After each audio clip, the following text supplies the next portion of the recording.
ಇದು ಕಂದಾಯ ಇಲಾಖೆಯ ಕರ್ಮಕಾಂಡದ ಸುದ್ದಿ. ಬೆಂಗಳೂರಿನ ಕಂದಾಯ ಭವನದಲ್ಲಿ ಪಹಣಿ ಮತ್ತು ಸರ್ವೆ ದಾಖಲಾತಿ ವಿತರಣೆಗೆ ಬ್ರೇಕ್ ಬಿದ್ದಿದೆ. ಅಧಿಕಾರಿಗಳ ನಿರ್ಲಕ್ಷ್ಯದಿಂದಾಗಿ ಪಹಣಿಗಾಗಿ ಸಾರ್ವಜನಿಕರು ಈಗಾಗಲೇ ಪರದಾಡೋ ಪರಿಸ್ಥಿತಿ ನಿರ್ಮಾಣ ಆಗಿದೆ. ಯಾಕೆ ಹೀಗಾಯಿತು ಅಂತ ವಿವರವಾದ ವರದಿ ಇದೆ, ನೋಡೋಣ ಬನ್ನಿ. ಬೆಂಗಳೂರಿಗರು ನೋಡಲೇಬೇಕಾದ ಸುದ್ದಿ. ಬೆಂಗಳೂರಿನಲ್ಲಿ ಪಹಣಿ ಸರ್ವೆ ದಾಖಲಾತಿ ವಿತರಣೆಗೆ ಬ್ರೇಕ್. ಇದು ಕಂದಾಯ ಇಲಾಖೆಯ ಕರ್ಮಕಾಂಡ. ಬೆಂಗಳೂರಿನ ಕೆಜಿ ರಸ್ತೆಯಲ್ಲಿರುವ ಕಂದಾಯ ಭವನದಲ್ಲಿ ತಾಂತ್ರಿಕ ದೋಷದಿಂದ ಪಹಣಿ, ಎಂಆರ್ ಮತ್ತು ಸರ್ವೆ ದಾಖಲಾತಿ ವಿತರಣೆಗೆ ಬ್ರೇಕ್ ಬಿದ್ದಿದೆ. ದಕ್ಷಿಣ ತಾಲೂಕು ಕಚೇರಿ ಮುಂಭಾಗ ವೃದ್ಧರು, ಸಾರ್ವಜನಿಕರು ಪಹಣಿಗಾಗಿ ಅಲೆದಾಡ್ತಾ ಇದ್ದಾರೆ. ಕಳೆದ 10 ದಿನಗಳಿಂದ ತಾಂತ್ರಿಕ ದೋಷ ಇದ್ದು ಪಹಣಿ ವಿತರಣೆ ಸಿಗ್ತಿಲ್ಲ. ತಾಂತ್ರಿಕ ದೋಷ ಅಂತ ಬೋರ್ಡ್ ಹಾಕಿದ್ದಾರೆ, ಆದರೆ ಸರಿಪಡಿಸುವಂತಹ ಕೆಲಸಕ್ಕೆ ಮುಂದಾಗಿಲ್ಲ. ಇನ್ನು ಕಚೇರಿಗೆ ಪಹಣಿಗಾಗಿ ಸಾರ್ವಜನಿಕರ ಅಲೆದಾಟ ಮಾತ್ರ ತಪ್ತಾ ಇಲ್ಲ. ಬೆಂಗಳೂರಿನ ಕೆಜಿ ರಸ್ತೆಯಲ್ಲಿರ್ತಕ್ಕಂಥ ಕಂದಾಯ ಭವನದ ಕರ್ಮಕಾಂಡಗಳು ಒಂದಲ್ಲ ಎರಡಲ್ಲ. ಇದು ಪಾಣಿ ಮತ್ತು ಮ್ಯೂಟೇಷನ್ ಕೊಡುವಂತಹ ಸ್ಥಳ. ಬೆಂಗಳೂರು ದಕ್ಷಿಣ ತಾಲೂಕಿಗೆ ಸಂಬಂಧಪಟ್ಟಂತಹ ಪಾಣಿ ಇರ್ಬೋದು, ಮ್ಯೂಟೇಷನ್ ಇರ್ಬೋದು, ಮತ್ತು ಸರ್ವೆ ದಾಖಲಾತಿಗಳ ಒಂದು ವಿತರಣಾ ಕೇಂದ್ರ ಇದು. ಈ ಕೇಂದ್ರದಿಂದಾಗಿ ಸಾರ್ವಜನಿಕರು ತೀರಾ ಸಮಸ್ಯೆಯನ್ನು ಅನುಭವಿಸ್ತಾ ಇದ್ದಾರೆ. ಇಲ್ಲಿ ನೋಡ್ಬೋದಾಗಿದೆ, ಇಲ್ಲಿ ಹಾಕಿರ್ತಕ್ಕಂಥ ಬೋರ್ಡ್ ನೋಡ್ತಾ ಇದ್ದೀರಾ, ತಾಂತ್ರಿಕ ದೋಷದಿಂದ ದಿನಾಂಕನೊಂದು ಅವ್ರ ಡೇಟು ಸಹ ಹಾಕಿಲ್ಲ.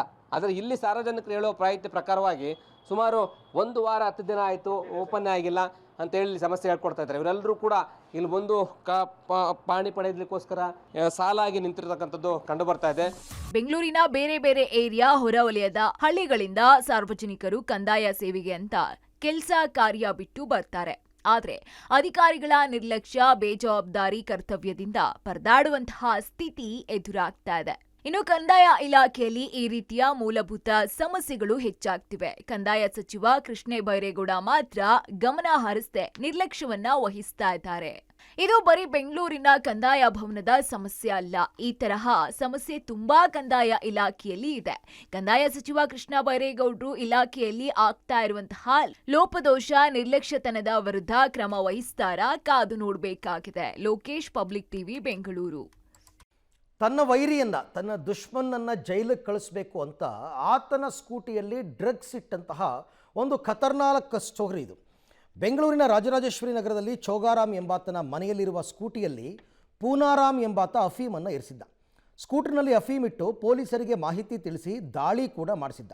ಕಳೆದ 6ನೇ ತಾರೀಕು ಸಿಸಿಬಿ ಪೊಲೀಸರು ರೇಡ್ ಮಾಡಿ ಈ ಅಫೀಮನ್ನು ಪತ್ತೆ ಮಾಡಿದರು. ಚೋಗಾರಾಮ್ನ ವಿವರಣೆಯಲ್ಲಿ ಆತನ ವಿಚಾರಣೆ ಮಾಡಿದಾಗ ಅಮಾಯಕ ಆತ ಅನ್ನೋದು ಗೊತ್ತಾಯಿತು. ಆದರೆ ಕಾನೂನು ಪ್ರಕ್ರಿಯೆ ಜೈಲು ಸೇರಿದ್ದ ಚೋಗಾರಾಮ್ನ ಮನೆಗೆ ಮಧ್ಯರಾತ್ರಿ 2 ಹುಡುಗರು ಎಂಟ್ರಿ ಕೊಟ್ಟಿರೋದು CCTV ದೃಶ್ಯಾವಳಿಯಲ್ಲಿ ಬೆಳಕಿಗೆ ಬಂದಿತ್ತು. ಆ ಹುಡುಗರು ಪೂನಾರಾಮ್ ಕಡೆಯವರು ಅನ್ನೋದು ಗೊತ್ತಾಗಿದ್ದು, ಹುಡುಗರ ಕೈಯಲ್ಲಿ ಅಫೀಮು ಇರಿಸಿದ್ದ ಪೊಲೀಸರ ತನಿಖೆಯಲ್ಲಿ ಈ ಸತ್ಯ ಈಗ ಬಯಲಾಗಿದೆ. ಸದ್ಯ ತಲೆಮರೆಸಿಕೊಂಡಿರ್ತಕ್ಕಂಥ ಆರೋಪಿ ಪೂನಾರಾಮ್ಗಾಗಿ ಪೊಲೀಸರು ಹುಡುಕಾಟ ನಡೆಸ್ತಾ ಇದ್ದಾರೆ.